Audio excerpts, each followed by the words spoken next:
നമസ്കാരം, കർമ്മ ന്യൂസിലേക്ക് സ്വാഗതം. വയനാട്ടിലെയും കേരളത്തിന്റെയും ആവേശത്തിളപ്പായി ഇന്ത്യയുടെ യുവസുന്ദരൻ, യുവാക്കളുടെ ഹരമായ രാഹുൽ ഗാന്ധി വയനാട്ടിനെ ആവേശത്തിലാഴ്ത്തി നാമനിർദ്ദേശ പത്രിക സമർപ്പിക്കുന്നതിനായി സഹോദരി പ്രിയങ്ക ഗാന്ധിയും ഒന്നിച്ച് വയനാട്ടിൽ എത്തിച്ചേർന്നിട്ടുണ്ട്.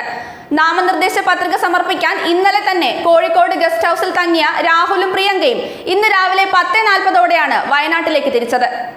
Kalpetta SKMJ higher secondary school മൈതാനത്താണ് ഇരുവരും ഹെലികോപ്റ്ററിൽ വന്നിറങ്ങിയത്.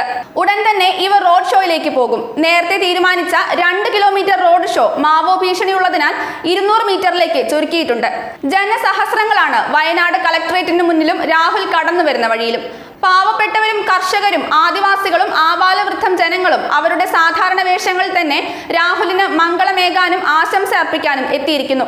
ശരിക്കും വയനാട്ടിലെ ആവേശം കാണുമ്പോൾ കേരളമാകെ മാത്രമല്ല, ദക്ഷിണേന്ത്യയിൽ ഈ തരംഗം ആഞ്ഞടിക്കുമോ എന്ന് പോലും തോന്നിപ്പോവുകയാണ്. വർണ്ണാഭമായ റോഡ് ഷോയ്ക്കൊടുവിൽ രാവിലെ 11:30 കളക്ടറേറ്റിലെത്തി പത്രിക സമർപ്പിക്കുമെന്നാണ് കോൺഗ്രസ് വൃത്തങ്ങൾ അറിയിക്കുന്നത്.